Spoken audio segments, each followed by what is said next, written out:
Alright people, welcome to episode 4 of Karthritis. This one is called The Reverence.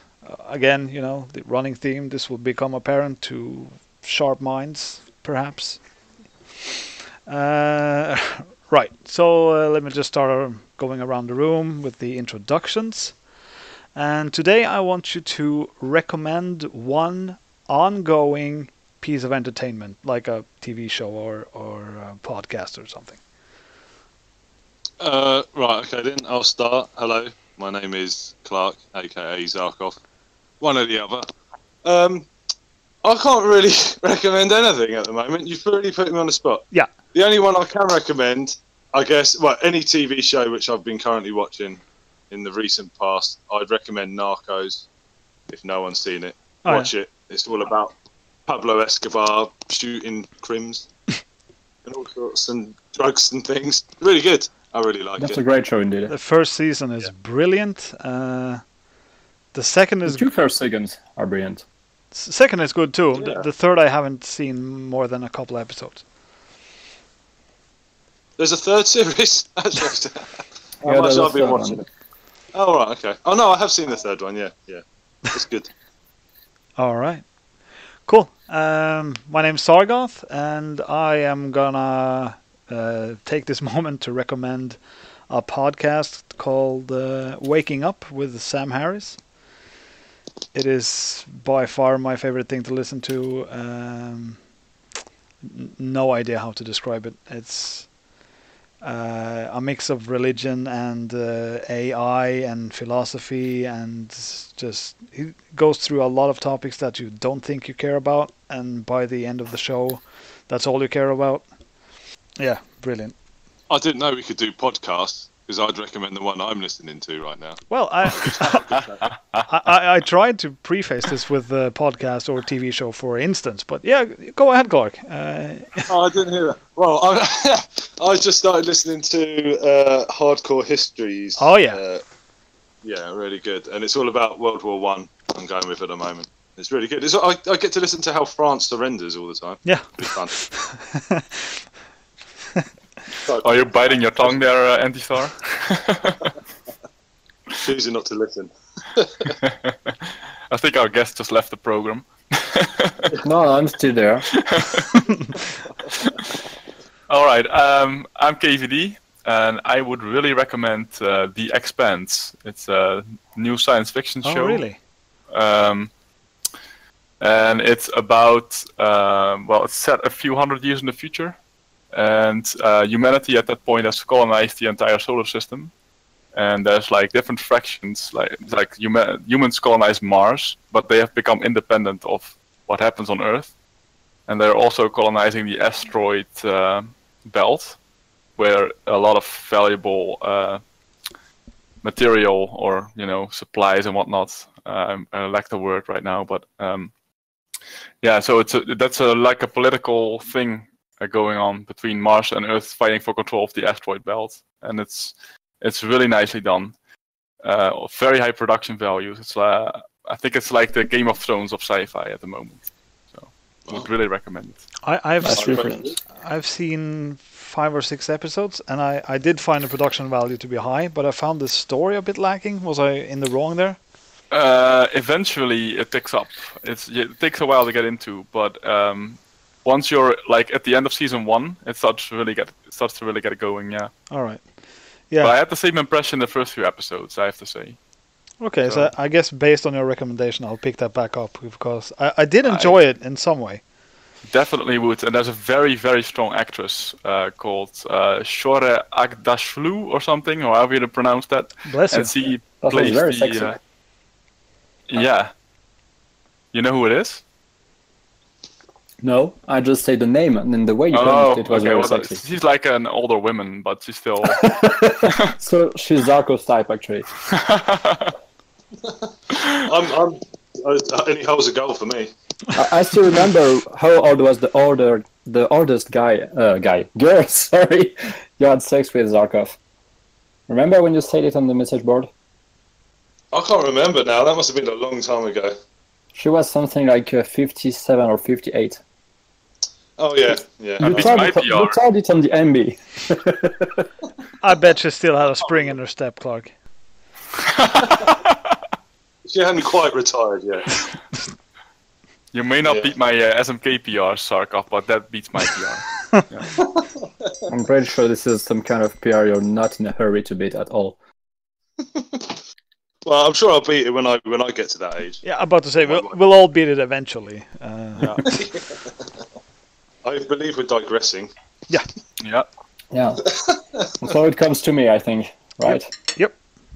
So I'm Antistar. Some of you might know me as Mario 86, but this is a topic we're going to discuss afterwards. And if I understood it well, I have to recommend something too. And I'm going to recommend a Netflix TV show I've been watching, and I've even binge watched, like we used to say recently, which is How to Get Away with Murder. This is some kind of drama series based on the lawyer and trials universe. Actually, my girlfriend recommended it to me, so she made me start it over with her to see the first season, and I actually watched the 3 seasons in less than 1 week because it was really addictive, and this is something I would recommend a lot. I think I maybe talked about it on the message board, not really sure, but if you haven't watched it and if you're interested in that kind of lawyer stories, give it a try. Ready. So let me just, is this a true crime story type deal, or is it... Well, it's about a teacher, actually, at the Philadelphia University, who's dealing with murder stories with a selection of students. She's trying to make... she's actually trying to make them the future lawyers, and all of them are part of big murder plot, and this is the basic story. All right. It's been recommended to me a few times already, so I should probably also watch that. But the list of what shows I have to watch is quite extensive. Absolutely. Yeah, give it a try, because like most of the successful series, of course, season 1 is excellent, but a lot of series start to decrease in quality in seasons 2 and 3. And actually, all the first seasons are of equal quality, according to me. And there's a 4th season, actually, which is I think it's over, and I'm waiting for Netflix to put it online, because I can't wait to see what's going to happen next. It's really thrilling. Oh, cool. There's probably a little footnote I should add to the recommendation I made. The expense may or may not get cancelled. So it's like hanging in the balance right now, I believe. So there's now currently 3 seasons, but not sure what's going to happen. So I quite like that, to be honest, because I always find that when a TV show is ongoing, I lose interest because I can't be bothered waiting for the new series. So if something comes to the end, I know I can just watch it all the way to the end. I kind of prefer that. That's funny. You're like a series vulture. You watch it when it dies. I share that sentiment to some degree. Yeah. I've actually watched The Office now for the first time in my life. I haven't seen an episode before. The Ricky Gervais one? No, I have that on the standby. I watched the other one first. Okay. How are you not watching that one first? Do it. Are you mad? I didn't have what's it called? Access to it. But now I found it in a store and bought it. I'm just finishing up the other piece of shit. It was fun for a while, but the last 5 seasons have been pretty trash. Ricky Gervais is much better. Yeah, and it's also only 2 seasons. Yeah, okay. So if you're watching the Ricky Gervais Office, you have to follow it up with watching Extras as well, which I think is true. His best work. It's brilliant. Okay. I'll listen to you this once, Clark. Okay. Okay, I guess I'll do for the introduction. So let's get on to the news. Starting with old tried and true SMK. Right. Is there any news? We're really gonna talk about this fucking bad game? Seriously? Well, yeah, that's sort of the gist of this show. This is not why I came here. I went there to play to talk about Mario Kart Double Dash, actually. Well, your princess is in another castle. You won't find it here. Not this time. There's some news about CDM, right? There is the news that Matt Ballar is now officially signed up. And also 2 new German players, Patrick Oswald and Simon Mahler. All right. And other than that, I don't. And Aaron is actually on the pre-sign-up list. Oh, so seriously? That is news, I guess. Who's gonna pay for him this year? Yeah, that's. Is he not going to come or something? Like, how is this news, or is it just because it's Aaron and everything's last minute? Yeah. Well, even that is not news. It would be news if he wasn't last minute. I actually.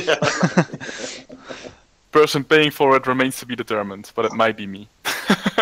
Wait, hold on. I just checked the list. So Marius are just gonna play time trial and not the multiplayer mods. I don't know the answer to this. I've barely played kart the last 8 years. I've played like once a week from like a month now. Well, a bit more maybe. Maybe it's also for live stream purposes, I think. Yeah, but I've been back and forth as to what I'll play at the CDM, but I think I'm happy playing casuals. I do like me some battle mode though, or used to. Why? I think you would enjoy joining battle mode. Anyway, it's a great thing because he's the first Norwegian player attending CDM. And last. First and last. Who knows? But do you know that his official role will be to... Who actually thought we could get a Greek player once? And this happened, so... Yeah, battle mode specialist who lost 4-0 to Mol in battle mode, as he always likes. right, yeah. That's a rough debut. He's still the Greek champion. Yeah. Who said he was a specialist in the first place? I don't know. Sammy, maybe. I think it's just the fact that he only joined battle mode, even though he was there for like a couple of days. That basically made Mol think he was a battle mode specialist. Maybe? I don't know. I'm sure Sami said it somewhere along the line. Oh yeah, well Sami makes it maybe he had to make a t-shirt out of it. Yeah, absolutely. Actually, for Sami, you have to be a specialist of something.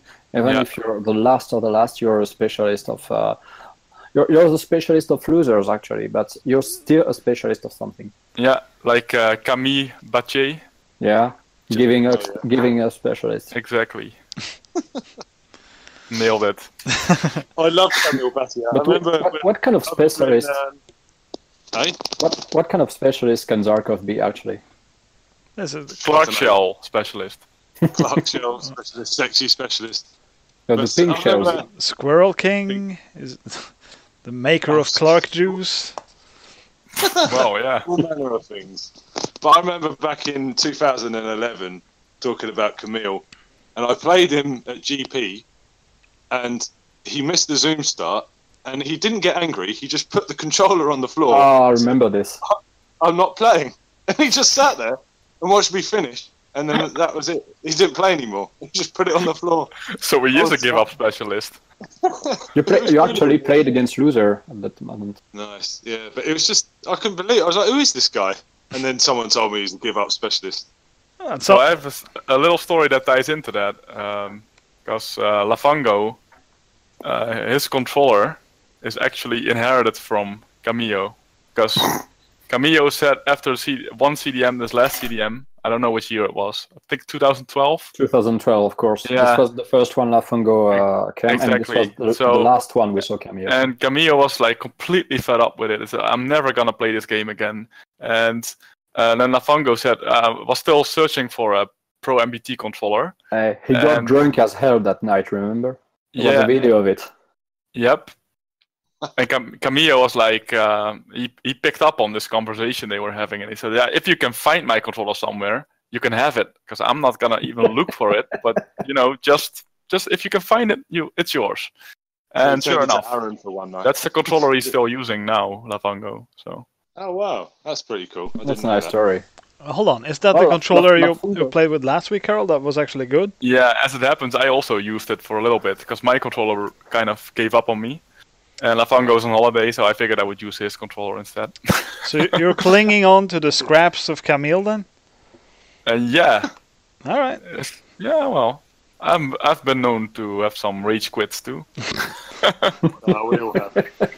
Not in CDM. No, true. Well, maybe your skills actually rage quitted, but not you. Yeah, sensitive subject. Just say there's been some hilarious rage quits at the CDM. I think one year when I wasn't there, I think it was 2013, and I hadn't watched any of the stream before, and I turned on the stream, and the first thing I see is Tiff just slamming his controller in anger and walking off, and then apparently that was it. He just left something for the rest of the day. Yeah, and later he claimed it was because he had a migraine, but yeah. All right. I thought this is entertaining stuff when I'm just tuning in and seeing rage quit. So, what else is on the table, Sargoth? Well, just to go back a bit and answer Antistar's question, I am mostly going to be commentating during CDM. Yeah. That was the initial question 9 minutes ago. Yes, that's true. You have a good memory. Anyway, there were some talks about some SNES pads as well, Carol? You mean the SNES input signal thingies? Well, I don't know. Yeah. Yeah, Oh, yeah. Okay. So just explain what they are and make everyone hype. Oh, there's a word again. It gives me a bad, foul taste these days. Oh, hype, you mean? Yeah. Thank you, GDQs. Yeah. It's besmirched. So, like most Mario 64 streamers have this, for example, and most really big streamers that are into speedrunning typically have a controller on in the stream layout, and then you can live follow which buttons are being pressed as it happens. So what happens then is that they have an input adapter, so the controller is plugged into that, and then there is into the splitter, and there's one signal going into the console, and the other is feeding into your PC. And there's a little software program being ran that reads your inputs and displays them on that layout in your stream. And this also exists for Super Nintendo. I think Void is using it, for example, or at least some of the DKC runners are using it. Yep. And this week, Scoop ordered 2 of these thingies, one for him and one for me. So that's going to be a new addition to our streams sometime soon. That's really cool. Yeah, I think so too. So it was funny when I was chatting to Scoop about this. Like, it's going to be interesting to see, for example, what type of inputs Scoop does at the MC2 long boost, because he doesn't even really know himself what he's doing. And the other thing that we instantly both thought of is, like, we would love to see what Sami does at the final flat boost of MC1, but he's never gonna do this, of course. Right. We'll keep that a secret. Yep. But that flat boost has never been replicated by anyone else. So I think this would be interesting too, when you, Carol, have lightning and to show how you press A to master it. I'd love to see that as well. I have actually even failed to do that once. I remember. Yes, you do remember. It was at the NLG Mini, right? Against Aaron. Yeah, against Aaron, of course. Yeah. Will you tell the story? Because I'm a bit embarrassed. I didn't think I would see someone failing at using a lightning, actually. You underestimated me, pal. Yeah. Carol was playing mattress against Aaron, and of course he was second. He got a lightning. It was in Kupavich too, if I'm correct. Yes, and, it was. Carol wasn't using his lightning. Of course, Aaron made a mistake, so Carol went first. Still had his lightning. Aaron got a gust, and for some reason, Carol didn't use the lightning. So Aaron stole it. You're not telling the full story. There's a little detail that actually made me not use the lightning the moment Aaron picked up the ghost, and that's because there is an offbeat item pickup on Cooper Beach 2 in the middle of the ocean, like on not the middle of the ocean, but it's like after the item pickup zone, there's this little item on the right. Mm-hmm. And Aaron picked that one up, and I was not paying attention enough. Yeah. so that's what happened. So your excuse is I wasn't paying attention. Why I had the lightning? Yes. So this is an asshole excuse. Yes. Seriously. I still felt I had to make it. Just digging myself a deeper hole, man. Help me out. Yeah, you're making it worse. Yeah, let's carry on. Nice. All right, I think that's it for SMK. Oh, thanks. Yeah, except we're gonna do an interview with you, Antistar, which is only SMK questions. Oh, damn it. No, I'll do my best. Okay, so MK64 then. I think we had 4 world records this week, which is above average for MK64 these days. Definitely. Where'd you find out about all of these world records? Well, there's this place called MarioKart64.com, Clark. You may have heard of it. Yeah, I didn't know they still did updates on there. I thought it died. Yeah, no, it's still Kyle and Darius, I believe. Oh, cool. I shall be sure to go and have a look. Oh yeah, I'm sure you will at some point. Next year, maybe. So, I'm not entirely sure about the order, but I think the first was Daniel Burbank, tied the world record for Bolster Castle Flap. That's correct. Yeah. Which was the oldest world record. It kind of still is. Yeah. Yeah. And while he did that, Matthias Rustemeyer got a new, like the third in a row, improvement on Kalimari Desert Flap. He wants to sub, I guess. Yeah, right? So his previous time was 04, and then he got 03 like a couple of weeks back, and now this was 01, was it? Yep, that's right. Correct. So I guess he'll eventually get there. And then Daniel Burbank hit the world record for Bolster Castle 3 lap, which cleanly took a number away from Matthias's total world record tally. Yeah, back to 29. Back right? to 29. And wow. And Matthias did not, surprise anyone, so he went ahead and took it back. Of course. No surprise there. By a couple of hundreds? Yeah, he took it back as all I know. Yeah, very small margin, and the laps are like all over the place in MK64, so much more than SMK. Oops, there's that game again. So one of can I just ask to other people in the group here, Clark and Antistar, do you like MK64? Yeah. Okay, cool. No.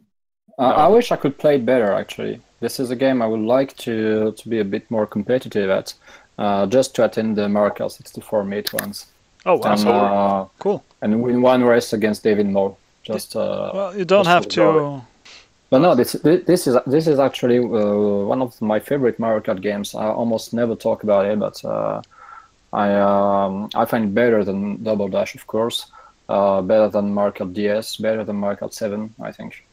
And it's just, I find it very, very difficult to master nowadays.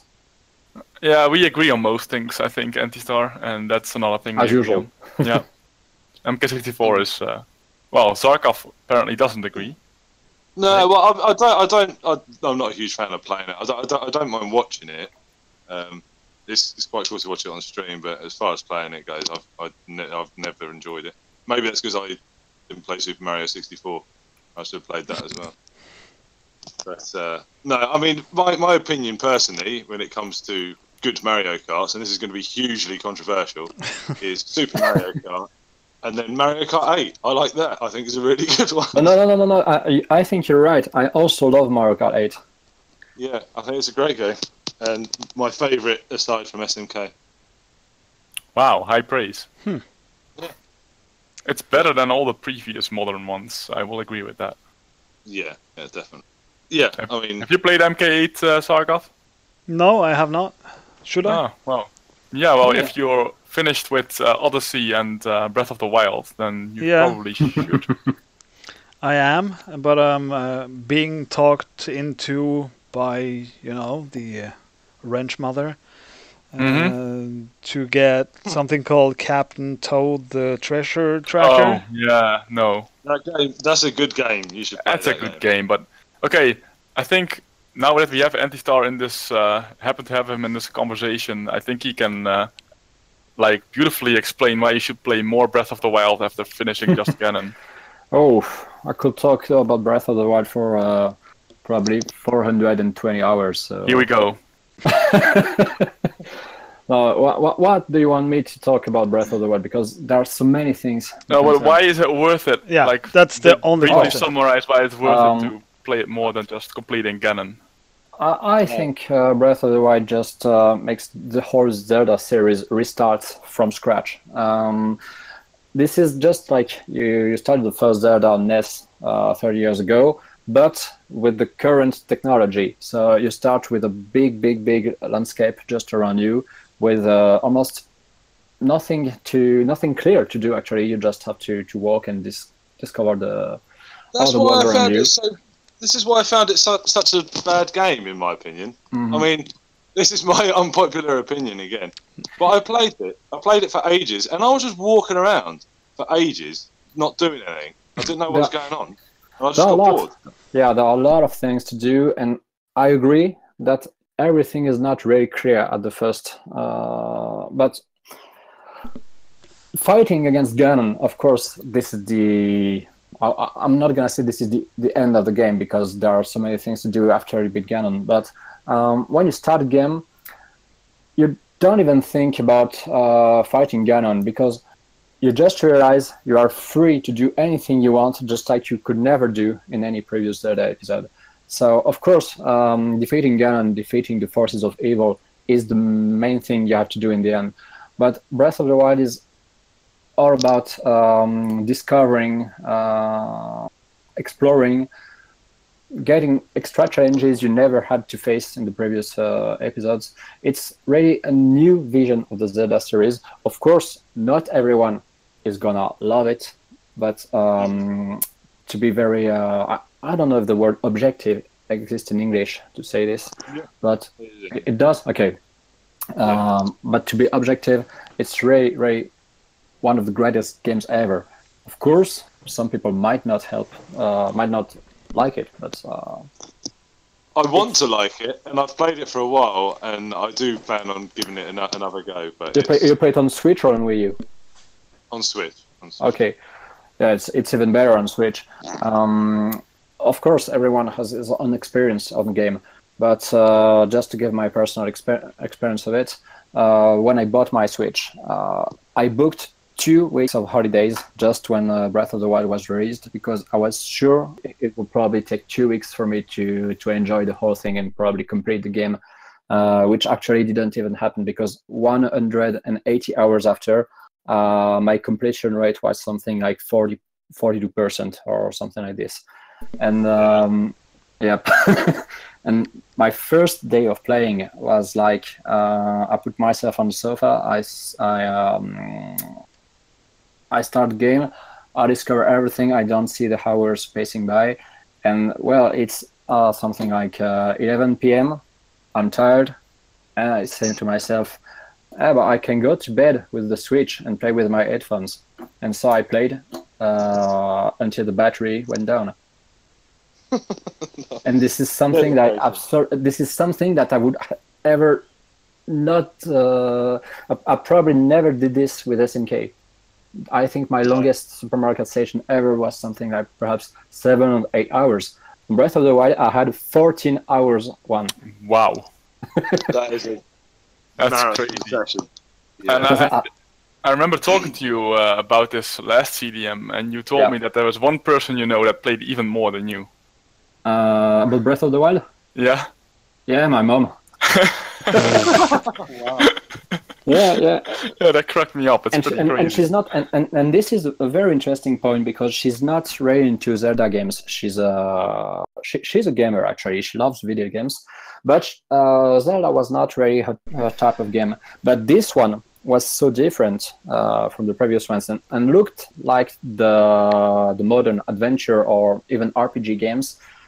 She's a big Assassin's Creed fan, for example, and this kind of open world game where you have a very, very big map at the beginning where you can visit almost everything from the start is a completely new experience that can make anyone who doesn't like Zelda, for example, enjoying this one, not because this is Zelda and because you have some elements that are typical of the series, but just because this is an outstanding adventure game. Because when you're starting this adventure and when you really feel inside of it, you just can't get out of it. This is it. I think it also really depends on the expectations you have going into the game. If you're expecting like a normal-ish Zelda game, then you will probably be disappointed in the beginning. Completely. But if you are completely, well, I know, for example, from a friend of mine, his girlfriend has almost never played video games, but she's already pouring hundreds of hours into this too. And he says, I don't even like the game that much, but she's just walking around. That's all she's doing. And that's something you could only do when you're not really, well, indeed. Typically, if you're not really a typical gamer, then that sort of thing can really appeal to you instantly. Whereas for someone like me, I need to train myself to not think of it as a normal video game, and then I can really enjoy it. That's what you need to try if you want to enjoy it to the fullest, I think, yeah. The only bad point with Breath of the Wild is we'll never have the actual Zelda game everyone was dreaming about when the Wii U was released, which was a full HD Zelda game like Twilight Princess, but with the graphics of, well, let's say Final Fantasy 15, something like this.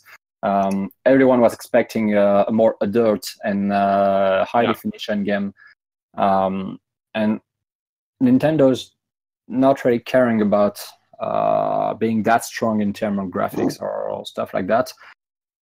And I really think that Twilight Princess is gonna stay the most beautiful Zelda game ever for a very, very long time, I think.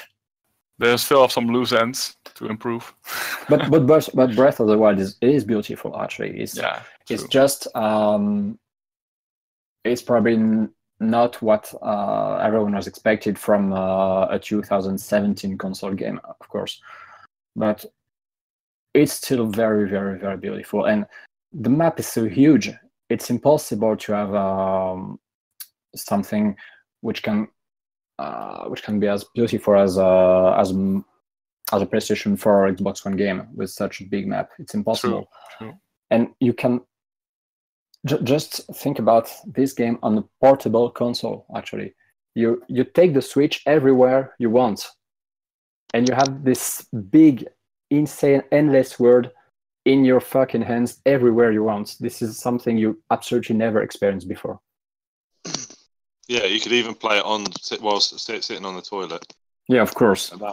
That's a big deal. It's a game changer. How many hours do you spend on the toilet every day? Yeah, many. Really? I thought you were of the speed shitting inclination, Clark. No, but sometimes I just like sitting on it. I remember the ESA on speed shooting and its benefits.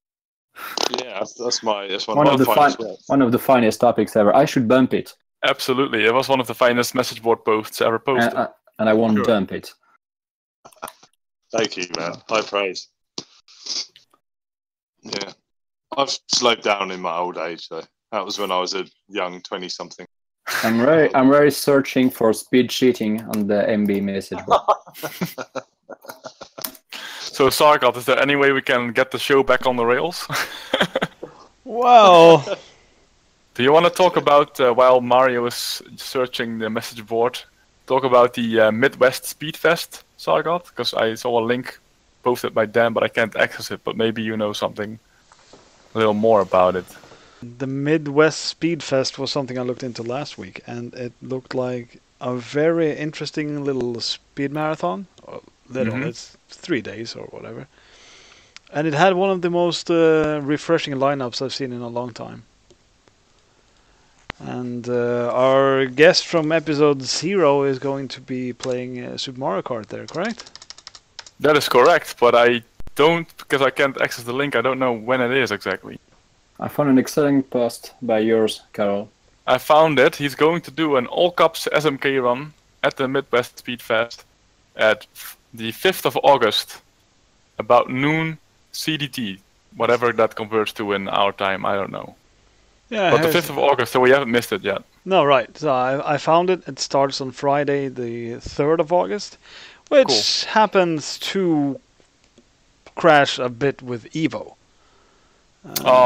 So I'm gonna be missing out a lot of this, sadly. I just realized. Well, Evo is a must-watch. That's true. Yeah. Okay. So I found the list of games. I'll just link that so we can put some reactions in here. Reverse boss order on Zelda's Link's Awakening. Yeah. That's one of your favorite games, right, Antistar? Mm-hmm. My favorite game, indeed. Your favorite game, your very favorite game. Yeah, this is #1 in my heart. Yoshi's is #2 and Link's Awakening is #1. Wow. This has remained undisputed for 7 years now. What would your favourite game be, Carol? Well, I've typically always answered this with Ocarina of Time, but so easy. Yeah, but in the end, I think if I'm being completely honest with myself, it has to be Super Mario Kart. Oh, fair enough. Because it works so well as a game, like when you're playing against other people or with other people. This is terrible because everyone think that Super Mario Kart is my favorite game ever, and of course this is the game I've played the most, and of course this is the game I've probably know the most of all. But I don't think it should be regarded as the favorite game when you don't have a personal and totally individual experience of it. Super Mario Kart doesn't really tell anything. There is no story behind it, and all the experience I have from it is made of all the people around. Actually, even when you play in time trial, it's just to compare yourself to other guys. Yes. And of course, you learn a lot about yourself when it comes to motivation, perseverance, your own skills. But I think Super Mario Kart, it just lacks something which any racing game cannot have.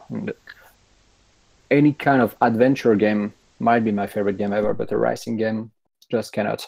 It's probably my third best game ever, but it will never be my favorite one. And it will be too logical and too obvious to anyone. So I have to find something a bit more surprising for people who just associate me to Mario Kart. Yeah, it is. I mean, anyone who knows me as well, like, you guys must get this as well. You have all the people outside of the Mario Kart sphere. Yeah, default. Yeah, and they just assume you're just the world's best just because you're really good, even if you're not. And they all just assume your favourite game is Super Mario Kart, and it isn't for me. What is? Game would Use Carmageddon, right? No, that's close. That would be certainly top 5. My favourite game would be Tetris, I think. Oh. Easy one. Good shout. Yeah. Which one? The original one on Game Boy? Yeah, Game Boy one. The Game Boy one, yeah. So you and me have an original black and white Game Boy game as favorite game ever. Nice. Well, what would yours be? Super Mario Land, 6 Golden Coins? Oh, The Legend of Zelda Link's Awakening. Oh, I thought that was the SNES one. No, that's A Link to the Past, isn't it? Oh, shit. Yeah. Which is a great game too. This was actually my favorite one before I realized that Link's Awakening was better on all points. Oh, fair enough. So Game Boy reigning supreme with us then. Yeah, being black and white is better than being in color. Green and black rather than... I think there's piece yellowish and black. I think there's several angles that you can approach this question even. Like, do you rate it your favorite game as your best experience or as a game as itself, or I think you have to. My first impression, my most memorable impression of a video game was Mario 64, for example. My favorite experience playing a game was Ocarina of Time, but my favorite game is Super Mario Kart.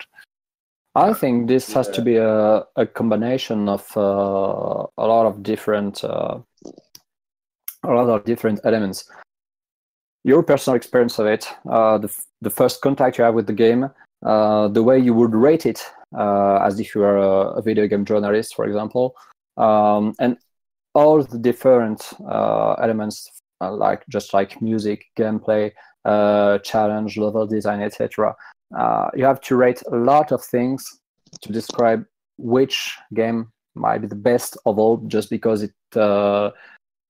it's perfect on almost every point. Most of the games you loved all have weak points or something, and I don't think, from a point of view, Link's Awakening has any weak point. I think some people would argue its weak point is the fact that it's on a Game Boy.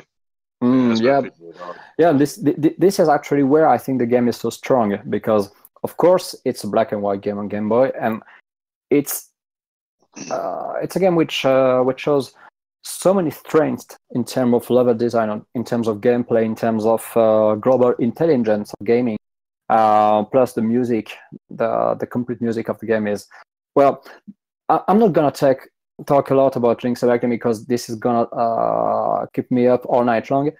If you can read French, just read my fucking review. If you cannot read French, translate it. I'm explaining why I find this game to be the best I've ever played, in a very, very, very long story, I have to admit it. But if you can find something to translate it, well, I won't say it's worth the read, because this would be a bit pretentious, but give it a try. Well, at least we'll link that article in the YouTube descriptions. I mean, I've tried using Google Translate a lot, and I use it on the French MB a lot, on the French message board. And the thing which always gets me, I don't know why, you guys have never explained it to me, but whenever you're talking about the CDM on there, and I translate it into English, you're always talking about chicken. It's always talking about chickens. Like, it's just every other word, like, it's just like we're talking about the chickens, this chicken, and I don't understand. What the fuck? I should make some effort and try to translate some of my reviews, but the problem is that there is some magic with the only English review I've ever written in my whole life. I reviewed Hannah Montana the movie, the game, in English, and great game. I really want to keep this as my only English review ever. I think one of my fondest gaming memories is playing it at Sami's house. And you had myself, you had William Lacey, you know, at the time #2 in Mario Kart 64. I ordered a copy of that shit for you, right? Yeah, you did. It was from you. That's the reason I had this game. But we're all sitting there. These legends of the gaming world laying there. You've got Stephen Swarties there. Swarties, whatever how you say it's Dutch name. And you probably don't know this, Clark, but when I ordered the game on eBay, I just had to leave a feedback, of course, for the seller, and I wrote something like "Thanks a lot," and I just put a signature, Chris Clark, the man from Watford, in the eBay feedback, actually. Oh, nice. Someone thinks, I know. Well, most people think I'm weird anyway, but yeah. Anyway, so we're just sitting there with all these guys. Patrick was there. Patrick was there last. MJ, Patrick was there. Right? MJ, myself, and we're all trying to. Gaff was there as well. Weirdly, Garth and Lindsay were there too. Yeah, that's it. And just all these people watching it, and then Sami, I think at the time there was a SMK tournament going on, and it was the final, and more people were watching us play Hannah Montana the movie, the game, and trying to beat this stupid bottle toss game than was watching the final. And there's just this big cheer going up. It was brilliant fun. But yeah, when we finished it, yeah, excellent game. I still managed to get the 1,000 Gs on the 1,000 achievement points on the Xbox at the time. Yeah, but that was a funny game. I'm not ashamed. I'm not ashamed at all to own a PS3 copy and try to go for the platinum trophy on it, because it was not a bad experience at all. Yeah, no. I've played much worse PS3 games than this one. I think we've somehow managed to digress from the Midwest Speedfest to Hannah Montana the game. Sorry. But just before we go back is from the Midwest. So just before we go back to the topic, I'm briefly wondering what Sargat's favorite game of all time is. It is arbitrary. Yeah, you wouldn't need What console is that on? What console is that on? I ain't heard of that game. All right. Well, yeah, it's like what you said, Carol. You have to put different criterias and whatever. I would just. But yeah, for me it was Link to the Past, I guess. That's a nice choice. I guess I'll evolve further and then embrace the black and white lesser version later on in life. Turns out we're all Nintendo fanboys. So, but what's new? So yeah, the Midwest Speedfest next weekend, and it supports the SAFE, which is a suicide prevention charity. So be sure to check it out if you can. And our own boy Dan H, or sorry, Dan_H, is going to be playing SMK there. So let's show him some support. It's cool. It's really cool. Nice, go Dan. We love Dan. Yeah, so We do. let's just quickly shout out some of the other games that are getting played there as well. Yeah. So the first one is Link's Awakening Reverse Boss Order 100%. That one sticks out to me. Metal Slug Race. I love the Metal Slug games. Really hard games. I've tried playing those before, and I've not any good at them. Well, they are coin catchers, to put it in a way. Yeah. They're designed to swallow your coins, so they do that. Very well. There's Rayman Legends. I gotta give a very small shout out to this game. I've played it a bit, and it is one hell of a platformer. It's Really good game that was. I loved playing that game. yeah, it's reminiscent of the old Donkey Kong Country games. Maybe a bit evolved, more gimmicks, but it's fun. It's awesome. Yeah. Really. Really good game. Let's see, Wind Waker all dungeons %, which is a decent way of playing it. Odyssey any % on hour 20, which sounds wrong when you just play the game once casually. It sure does. You got some Bioshock, you got Resident Evil 7, which I really enjoyed somehow. I think that was a great Resident Evil reboot game. Super Metroid Arrival. Anyone know anything about this? You know, you remember Sweet Numb, Carol? Yeah. You played during some NLG minutes or something? Yeah, and at HDQ. Right. Super Metroid, yeah. He's currently playing a game called Super Metroid Arcade. Okay. Which is like a ROM hack that enhances the game in some ways. Mm-hmm. So, for instance, after every boss, the game will state whether or not you took damage during the boss. And it keeps track of all this kind of how much damage you take, how many spikes you hit, how many enemies you kill. So it opens up a whole new plethora of categories for what I dub one of the greatest speedrunning games of all time. That's really cool, yeah. So that's what he's doing these days. But back to the Speedfest. The last day ends with Portal 2, which I love me some Portal speedruns too. Super Mario Kart is the third to last game with our Dan__H guy. And finishing off is Earthbound, which is brilliant. Agreed. Oh, you played it? I've seen it. Yeah, well. I got it, and guess who gave the game to me? Banana Man. No. Nicholas Harvey. What? Wait. Yep.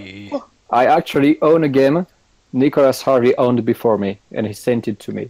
I could have been guessing for like weeks before I came up with Nicholas Harvey. That is going to be the most surprising shout out on Karthritis so far. Shout out to Harvey. All right, we did it. And I also have a handwritten note of Harvey close to the game. I should show it someday. Do you have it framed on the wall? No, it was just like having a poster of Jesus Christ on my walls, so no. Did the note say anything about the rapture? No, but I remember him saying, because it was part of a deal, actually, he sent his US SNES to FF6 Man to have it modded, and since I was the guy taking care of getting his parcel and sending it back, he decided to make a gift to me, and he knew I wanted to play Earthbound, which was a hard to find game, so he decided to give me his own copy of the game. And on the handwritten note, he said something like, I was praying all day long to make sure the SNES would arrive to you safely. So he's mentioning praying Jesus in his note. Yeah, I must admit, I've also received a parcel from Harvey. What is this? I'm missing I'm out. not lying. Yeah, I know. Like you know how I collect bottle caps. Right. Yeah. Yeah. Yeah, he sent me some. I think it was about a year and a half ago, and that once again had a handwritten note in it. It went on for ages, talking about each particular one and where he got each one from. It rambled on a bit, to be honest. Did you read it? Yeah. No, I skimmed it over. But yeah, so I've got loads of his. Well, I said loads. There was about sort of 10 or so which I needed, which are in my collection now because of Harvey. All right. That's enough about Harvey. Yeah, that'll do. It's the man who keeps on giving. One last thing about Earthbound. It's actually a race. Oh yeah, that's cool, and it's a pajama percent. I don't know what that is. It's you don't upgrade your weapons. I don't know. Weapons you have to upgrade, I guess. So the game is a race. Yeah. The stream is a race. Well, the stream, yeah. Oh, right. Yeah, I never played Earthbound. It's a very it's a very standard RPG, like the Pokemon games or something like that, or the old Final Fantasies. Right. Okay. Yeah, but it's chock full of humor, which sets it apart. All right. Just like this show. Yeah.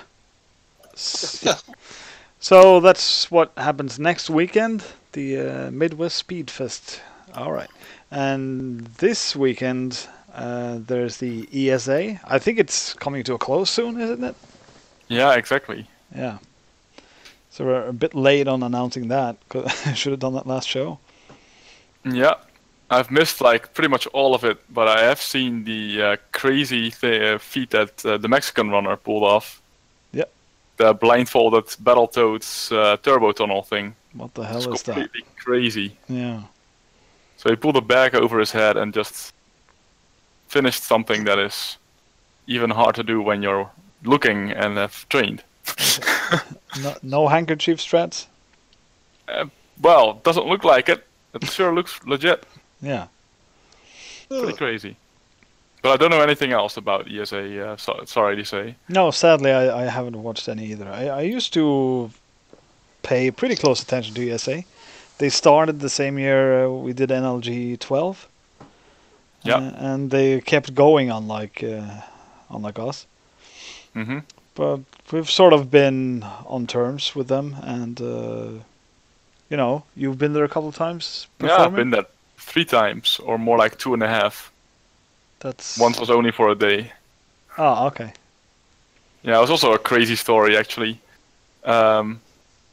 Patrick, Zotan, an English speedrunner, and me did a 3-way co-op Grand Theft Auto 5 completion. Oh, yeah. And that was added to the schedule last minute. And I was only going to be joining that event for that specific run. So I basically flew over to Sweden, played GTA 5, went drinking in town, and then flew back the next morning. That's pretty crazy. Baller. Yeah. Hashtag worth? Yeah, actually, I think so, because that's a night I will never forget. But that's for another time. Yeah, well, you could say the same about rape, but... Yeah. Well, this was more positive. Well, that's good.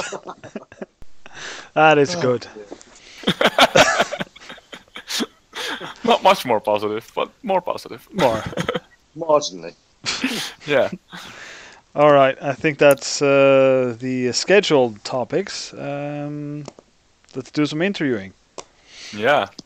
Although Antistar has put his mark on this show already, Yeah. I'm sure we have some more SMK-related questions. Shall I just mention the big, massive elephant in the room? Yeah. When is 8080 Myth Plus?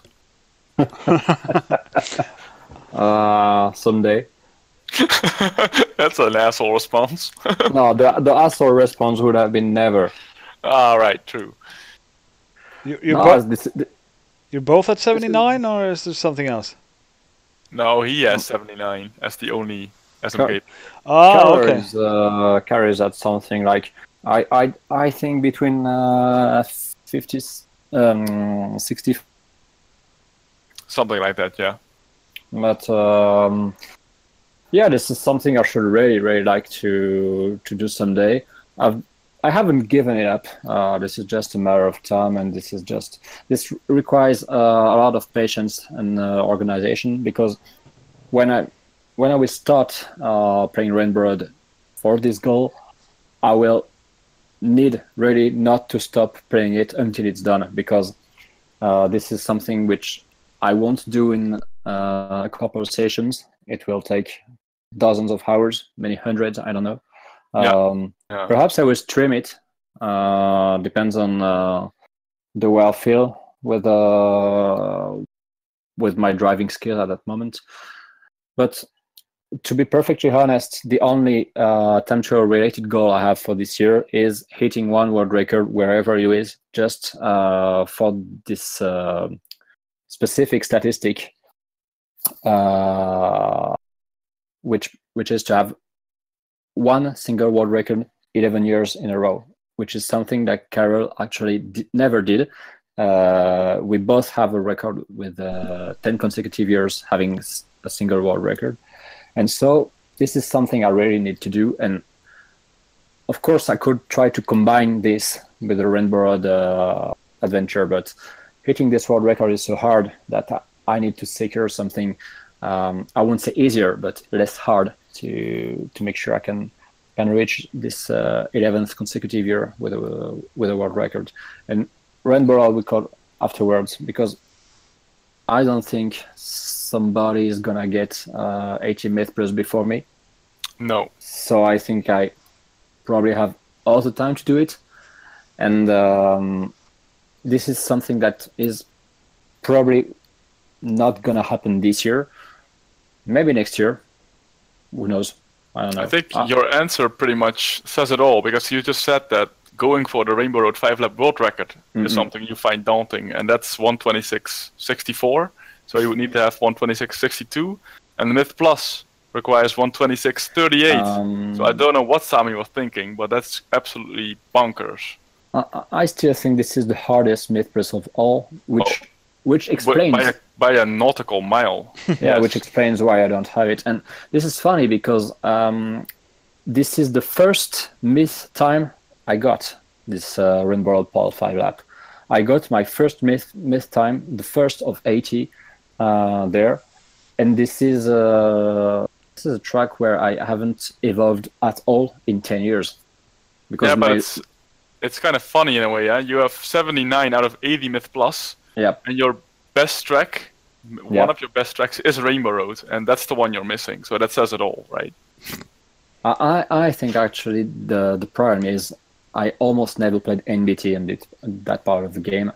I played a lot of NBT on the NTSC side, because playing Rainbow Road and NTSC NBT is very, very fun. It's less so on PAL, I agree. Yeah, and I spent, I won't say wasted, but I spent so many hours on the non-NBT 5-lap record. I would have loved to be rewarded a bit more with a specific standard for that one, because this is the one I really felt like being the best at. But the PAL NBT one is something that I almost never experienced. So when I will do it, I will almost start from zero. My current PR actually is an NBT one, but I did it just I think this was just to secure the PAL-NBT run broad record once in my life. It probably lasted 1 or 2 days because of Sammy, of course. And it's always Sammy. Yeah, but I remembered this was more than 6 years ago, I think. I didn't find it hard to get into the 1:26:60s with NBT. I just, but I know that when you get into the 1:26:50s, after that it's almost impossible to improve anything. So I really think that if I do it someday, this is gonna be the last personal record I send on Super Mario Kart in my whole life. Because if I do it, this is gonna be really the end of everything. So I prefer to take time before doing it, just because I need to organize myself. Because this is something that can this is a hunt that can last months, and at the moment I'm not focused on spending so much. I won't say daily time, but almost weekly time on Super Mario Kart. This will require me to play 1 or 2 hours almost every day to make sure I always keep the same rhythm. And I don't feel like doing it at the moment, but I know that I will do it someday because I don't want to become just unable to do it and say, why the fuck didn't you do it earlier? So yeah, of course I will do it, but when is the only question. Okay. I hope this is not an asshole response. No, it's a very detailed response. And I'm honestly looking forward to the moment that you will actually complete this goal, because we've been waiting for it for years, and I think you would be deserving this. Zarkov has gone. Yeah, it's true. Okay. He has an old man schedule, so he cannot go to bed too late because he needs to wake up early in the morning to work out and feed the poor and whatnot. Yeah, stuff like that. Yeah, but you're right. If hitting this final myth place happens, this is going to be one of the most historical world records in the history of Super Mario Kart. I think even in the global history of Mario Kart, because it's hitting all the gold times on one single Mario Kart. I don't know if all the Mario Karts have this achievement once. Most of them do. I don't know about all of them either. But yeah, Super Mario Kart never had it since we have that myth-press thing, and I think all the time spent on JV2, Bowser Castle 2, and hard tracks like this. MC2 and MC2 to get closer to that final 80th myth-press time needs me to do it, because of course it's kind of funny to see me stuck at 79, but it would be really the most ridiculous thing of my career not to achieve it someday. So that's being very hard on yourself, though, because that time requirement is pretty steep. Indeed. It is doable, though. Of course it's doable. Yeah, it is doable. As long as the myth-press time is written on the site, it's doable. Yeah. Well, unless Sammy writes 1:24, of course. Well, therefore it wouldn't be doable at all. No. So, do you have any questions, Sar? I was going to ask about attending the CDM this year. Yeah. Are you, and what are your goals if you are going? Well, my goal is to discuss and have fun. But no, I know that my current overall level is around being 7th or 8th. 7 is my. Of course, it's almost everyone's lucky number, because it's some kind of legendary number when it comes to luck. But 7 is really my favorite number, and I ranked 7 the 2 last years without practicing at all. I think actually 7 at CDM is my current level, and I want to hit top 7 at least, perhaps a bit more since guys like Gio or Howard are not attending. And I would like to get maybe some maybe final medal in my career, because this is something which you always enjoy, to be in the top 3 on one of the modes and get your medal in front of the crowd with the 2 other guys. This is a feeling that I had the chance to experience a couple times. I really love it, and I would like to do it for the first championship, which is not going to happen in France. Just just to complete my experience of SMK, because I had a medal for French championships. I had a medal in the World Championships, so why not getting one in the World Championships when they are not held in France? So I would say top 7 and 1 medal, whatever it is, even if it's bronze in GP, I don't care. Yeah, so my next question ties into that a little bit. Like, you talk about winning medals. Yep. It's going to be a little bit of another self-burn, but what does it feel like to win gold medal at time trial? You asking this? Because you won it once. This is something that won't sound weird between us, because we are Mario Karters and we are big nerds who know this is important for us. But this is something I also told to a lot of people who are less involved in video games than we are. When this happened to me, for a few minutes, I really had the feeling that that was one of the most beautiful things that happened in my life. And at that exact moment of 2013, the best thing that happened in that year, and the best thing that had happened in the 4 previous years at that exact moment. Wow. You are just realizing that all you've done, all the work you've done has been rewarded properly, just because you trained a lot, you practiced a lot, you wanted to be the best and show it to all the guys who also want to be the best at that precise moment.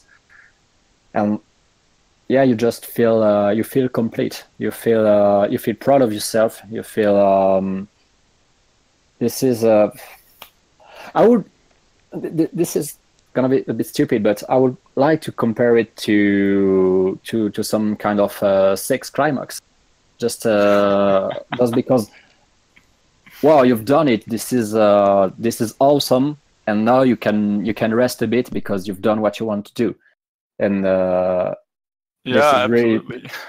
Yeah, this is really a great moment. Especially because this year, I knew this was gonna be the moment or never, because I was on a very positive streak of world records. I just received the time trial #1 crown 2 weeks before, and I knew no current time trial champion from the player side had gotten the gold medal, and I'm still the only one who did it, actually. Yeah, that's because I'm usually #1. Yeah, this explains why nobody still did it afterwards. But well, I failed the two years just after. So, but yeah, this is a very rare moment, because when you realize it's happening, you also have to focus on the fact it can maybe never happen again, and things that may happen once in your life, you really have to enjoy them. You have to stay conscious of what's happening, and yeah, this is unique, and this is well, I hope you can feel this once in your career too. So do you remember any specifics from that knockout stage, for example, or that day? Any specific races, or maybe even the final itself, for example? I remember the top 16 matches, because there was Mario Kart 1, and I knew I could show to some specific rivals like Sammy that I was on fire this day. And I know that my personal best record in championship conditions is a top 16 match on Mario Kart 1. because I drove something like very, very low 59, 12 or 16. That's very, very good for one try. Yes. Yeah, and this was the championship record at that moment, because Sammy did the one and only 58, probably 2 or 3 years after. But this was the championship record, and I knew doing this in front of Sammy and everyone else was my personal way to say, this is my year, guys. Don't even try. And the exact moment that started everything for me was the Ghost Valley 1 platform jump in the group stage. Because of course, missing this one in an entire group stage, it's not it's no big deal if you miss it, because if you get into the top 10, everyone else, you won't miss the qualification. But this was something I wanted to do to get confident with myself, to make sure nothing could happen to me that day. And when I made it, I remember I yelled very, very loud in the room, because that meant a lot to me. That meant that I could feel some kind of invincible that day. Beginning of my group stage was a bit average. This is why I only finished something like 4th or 5th. And but the end was really, really crazy. If I'm correct, I drove something like 6 or 7 number 1 times in the 10 last races. And I also remember the semifinals, which were a bit awkward at the beginning, because the tracks were Ghost Valley 2 and Choco Island 1. And I remember I was 3rd after Ghost Valley 2, because Neo and Gachan performed very, very, very strong. And this is one of my weakest tracks in one try. Sammy fell into the hole, and this was deserved. But when I saw that the fight was going to be between Neo, Gachan, and me on Choco Island 1 with NBT, I told myself, just drive your best, you will beat Gachan, because Gachan was not really as good as us on Choco Island 1 NBT. And indeed, Neo and I made the two best time at that moment. And of course, I remember the entire final, because this is probably the moment of my entire Mario Kart life and my entire gamer life where I was the most concentrated ever, because I had not to fail the Zoom Start, of course, but I was driving just like a machine for tracks and tracks. That when the Zoom Start was okay, I just told myself, just do your thing, and it's gonna work, because I knew that year that was the only moment I felt stronger than anyone. This is something I never felt again. Even 1 year after, when I was supposed to be stronger than anyone in time trial, I didn't feel that strong. Perhaps because my personal life was different and was much worse than it was back in 2013. But this is that kind of moment where you just, and you can't really explain it. You just feel invincible. You just feel impossible to beat. And if you do your job, you will do it just better than everyone else. And this is what happened. So that's cool. Now, you were talking about some crazy top performances during the latter half of your one try tournament that day, and you are certainly not a risk-averse player, to put it mildly. Like, how many times have you done the platform jump at Ghost Valley 1, for example, at CDMs? Well, basically, I try it every year if it's in the group stage. That's what I mean. Yeah. I know I've done it and succeeded 3 times, but of course, and well, you like to be tortured in your questions because you know what I'm going to talk about. Yeah, it's fine. It's fine. Of course, the best of all was the 3rd place match 1 year after, and this is a bronze medal that had a very, very specific taste for me, because this was a very, very bad year in terms of personal feelings and situation. And the SNK Championship and especially that little final is something like I very often regard as the only really good moment of that year.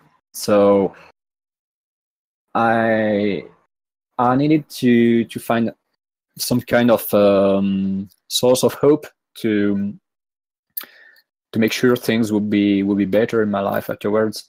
And at that precise moment, I told myself, well, you were used to be a lucky person in the past. So if your luck hasn't completely given up on you, this is the moment you can show it to yourself. This is the exact moment you can see if you're still a lucky person or not. And I think having a final against a person like you, who's supposed to be a very unlucky person, at that moment with Ghost Valley 1, supposed was, to be, was the perfect moment to see if my luck had completely abandoned me or not. And that's the real test, isn't it? you just cannot imagine how strong the liberation was within myself at that exact moment when I landed on the platform and saw you crashed afterwards, because I just so we both went for it at the end of lap 5. Yeah, definitely. I just say to myself, okay, it's not over. You can still have hope. And this is stupid because this is just on the SMK, but it meant a lot to me at that moment. And yeah, the Ghost Valley 1 platform is something I like to do in one try, just because I have the feeling this is not the hardest thing to do in one try. According to me, Ghost Valley 2 platform is much harder. Oh yeah, it's not for worth example, the Vanilla Lake 2 island jumps are harder too, I think. Maybe. But yeah, this is something I feel comfortable with. So I like to do it, and I have a pretty good ratio in the championship. So this year again, yeah? Of course. Always. You want to ask something too, Sarah? I was just going to ask, since you've sort of stopped SMK, am I right? Mm.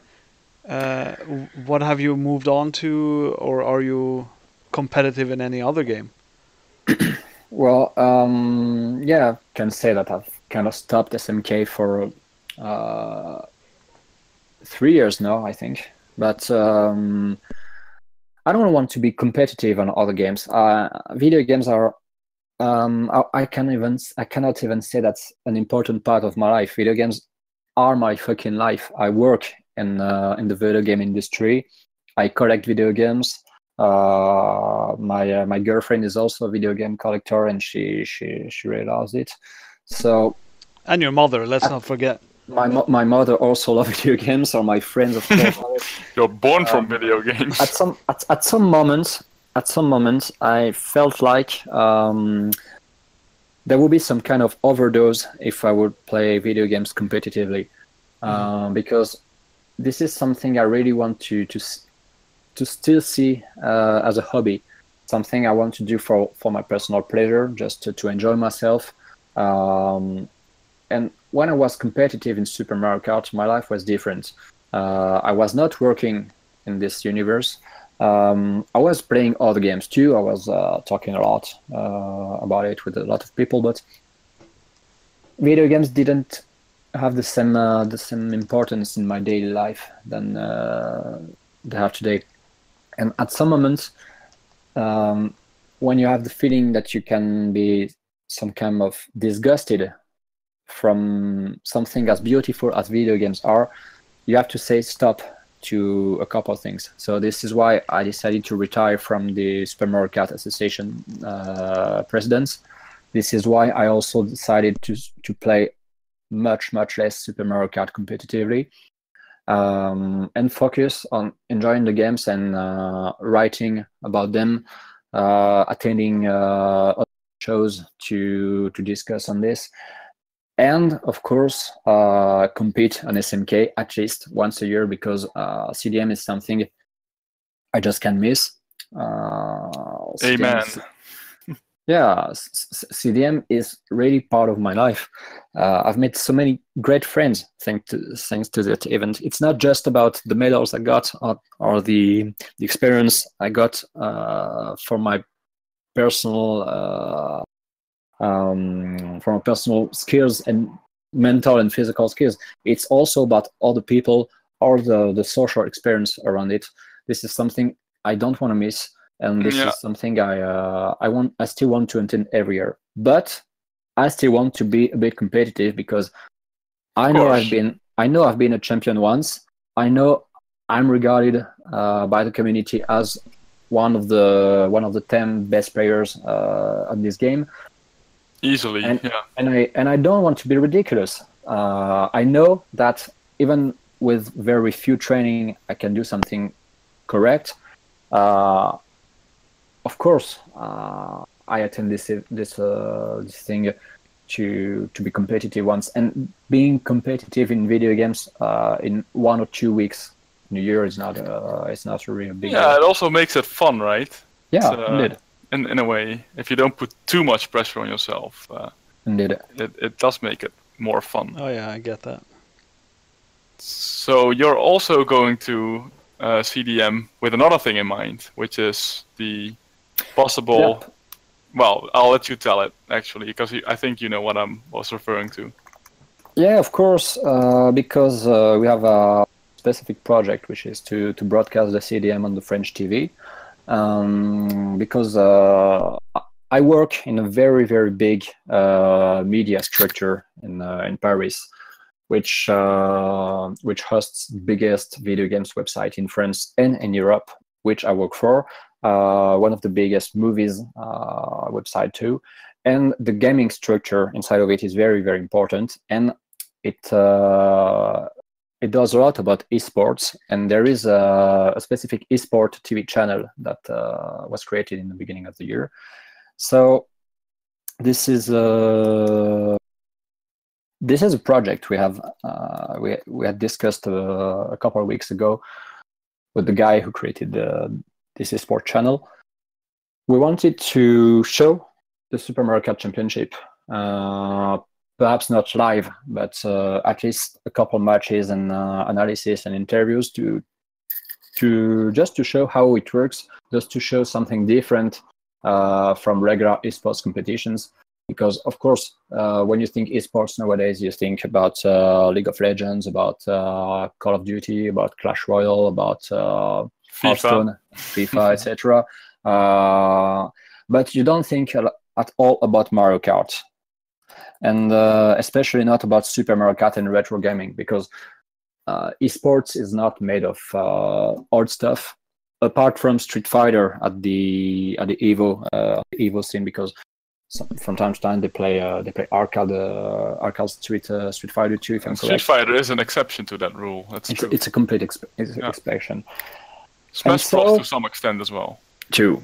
And so Super Mario Kart is can be a very, very different experience and a very different thing to be shown on this TV.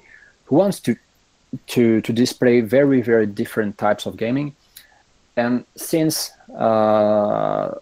our big gaming structure has a TV channel and has an ex-association president and world record holder inside of its walls, the opportunity was too big to be missed out.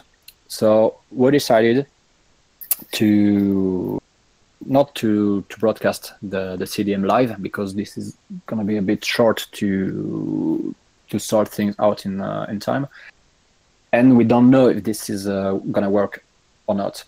Mm-hmm. But I will go to CDM with a hard drive to get absolutely all the CDM footage from the live stream and make a selection of matches. I will have a specific microphone from the esport channel to make some interviews of the players after the matches. And when I'm back to France, we will make 1 or 2 complete shows, or something like 52 minutes, I think, showing the Super Mario Kart Championship matches, commentated by myself, explaining to all those people who don't know Super Mario Kart and the specific scene, how it works, who is playing on screen, what are they doing, which is which are the players' background, etc., and also displaying the interviews. Of course, French players and perhaps English-speaking players with French subtitles. This is not something which is completely 100% sure at all, but this is very, very likely going to happen. But basically, you're making a television show about the CDM, which is going to be broadcasted on nationwide TV. Basically, this is it, because this TV is named ES1 for eSport 1, of course. It's available on almost all the internet TV boxes in France. And well, this is something. This is some kind of opportunity we never had in the past. Because I think it's really great. It's a great project. All we had in the past was specific documentary shows with interviews of players telling what they do, showing the techniques, stuff like that. But showing the CDM exactly the way it is, it's something that's absolutely never happened on TV before. So yeah, this is going to be completely new, and this is going to be on a dedicated esports channel. So this is actually the good place to do it. And this is a very exciting project. I hope we can make it, and I also hope the people who will watch it will like it enough to make perhaps us broadcast the entire thing live on 2019. Excellent. Oh, excellent. Wow. So that's actually an option then in the future? Sorry? To broadcast it live is something you intend to make happen at some point? I wish. This is really something I would like to do. CDM is something I've been always been very, very deeply in. And my projects and goals about CDM have changed a lot as years were going by, because at first I just wanted to make it a worldwide championship with the Super Mario Kart stars from all around the planet, which is something that happened. Then I wanted to have it live streamed. It happened. We wanted to make it sure to have 50 players from all across Europe and the world every year. It happened. So now the goal is to make the most people possible watch it first, afterwards to discover the thing. And the main goal is, of course, to make it to have it broadcasted live someday, and just not on Twitch with a couple of hundred or perhaps 1,000 viewers. I think we can maybe dream about something bigger once, and this championship has always worked. A lot of people thought it would die in the middle of the decade, and it's still there. It's still very strong. If it's even moving to another country, and we still have 50 people. So this is something that really, really can evolve, and I think this is the next step, to have it on TV.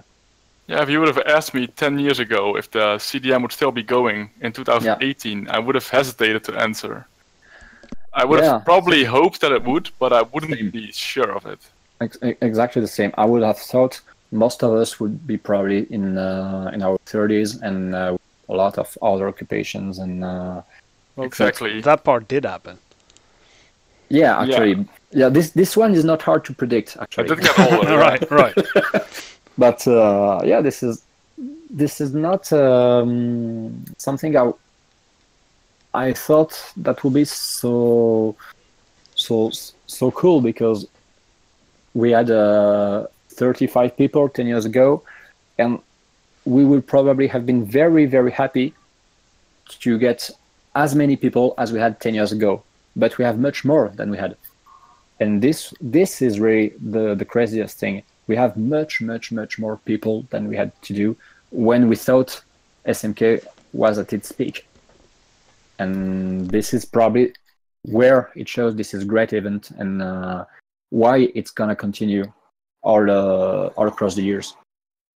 Yeah, so I think what you talked to earlier, like how you appreciate CDM, is something that is you typically get that kind of answer from the hardcore crowd. Like they are coming back for people they met, the experience they have.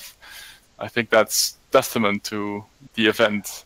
Yeah, and we have something very, very strong this year, because I think you remember when I visited you in January to discover the esports arena, we had both you and me our personal doubts of about the number of regular players that would probably not make it because it's in the Netherlands, because it's more expensive, and we were fucking wrong on that, because people with a very average or weak level, they still come to a championship that costs twice the regular price, which is in another country, which is in an esports arena. They still come.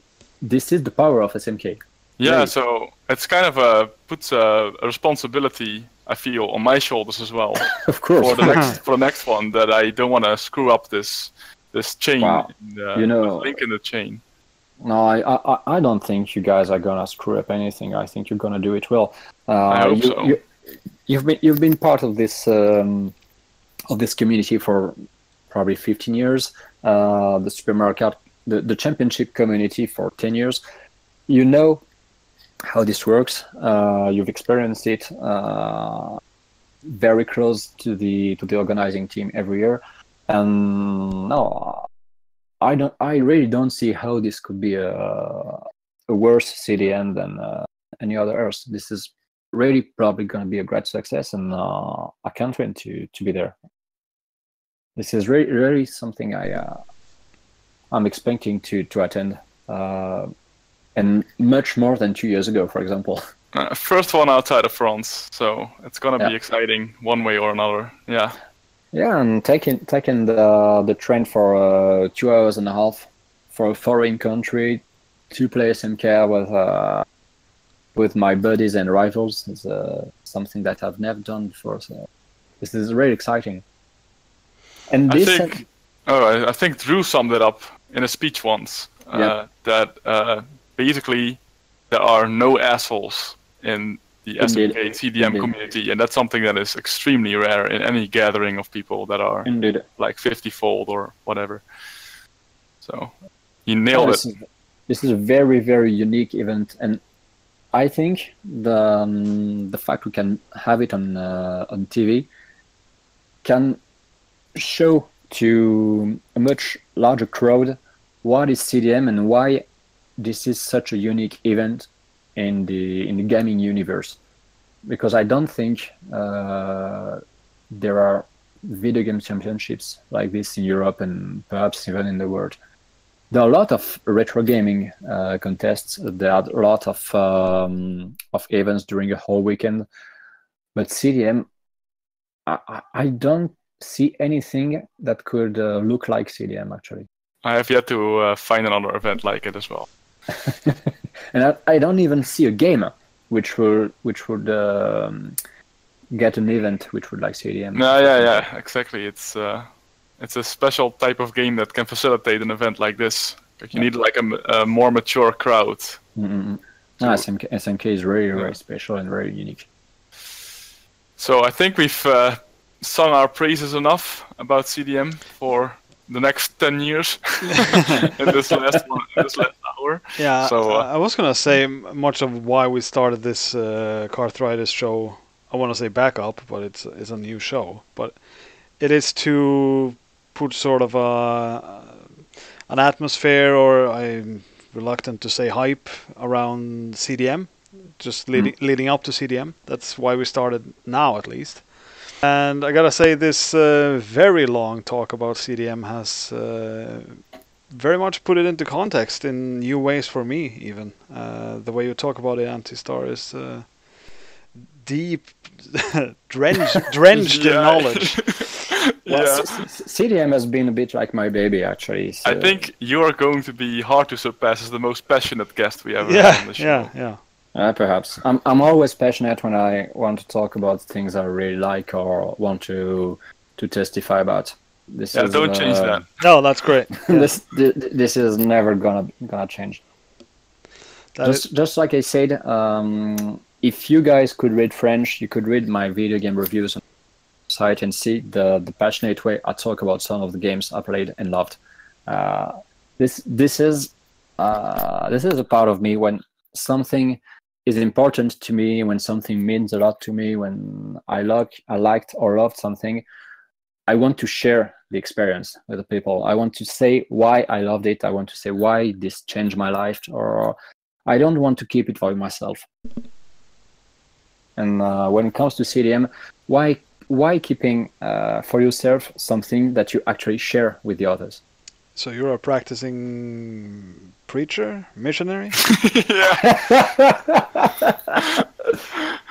I'm Pastor. I am Pastor John A.G. Told you. This is the alien community all over again, Sargon. All right. Share the love. I don't know. Yeah. The CDM rapture is coming soon. Yeah, why not? I'm way overdue for a rapture. Why not? Anyway, I would like to thank you a lot for coming on, Antistar. It's been great having you talk about games this passionately. I was caught off guard, I gotta say. Well, thanks a lot for inviting me too. This was a new experience for me because this was I've been part of several podcasts in France, but this was my first time in English, so this was a really cool experience. All right, yeah, it's pretty common for French people to stick to French, as I've learned from the previous CDMs. So, but well done on the English, no problem at all. Thank you. Well, it's thanks to guys like Carol that I've practiced my English all those years long. I used to have a good English level before CDM, but not. I didn't have many opportunities to practice the oral thing actually to talk every day, and so if my English is good, I think Carol has it's a good reason for that. Yeah, let me complete the circle jerk there, because Carol is probably the reason why. Carol is probably the reason why I've kept up my English at times as well. Oh, you guys. Can I ask a question to Carol? Because Carol asked a lot of questions to me, but I want to ask you a question. Yeah, go ahead. What would you do if you get a time trial gold medal?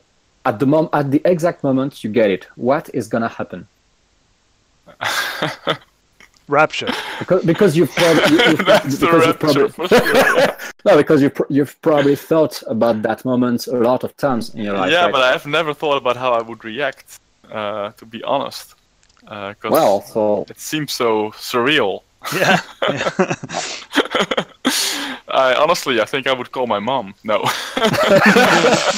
Honestly, I think you're it gonna be smiling. It deserves an honest answer because it's a cool question, but I actually don't know. It's the honest to God truth. I think you're gonna smile a lot, and at the exact moment, Patrick is gonna put this medal around your neck. You're gonna be interrupted by Rumby attack. Actually, I think the feelings you've described, like feeling it as a major sense of accomplishment and just being done for the day, like, okay, this event can no longer go wrong, whatever happens. I think I will definitely have those kind of feelings. Yeah. So hopefully that'll happen. And as told before, I really wish you can live this once. Maybe the home advantage will finally pull me through. But it will destroy the meme. Well, we'll see about that. True. All right.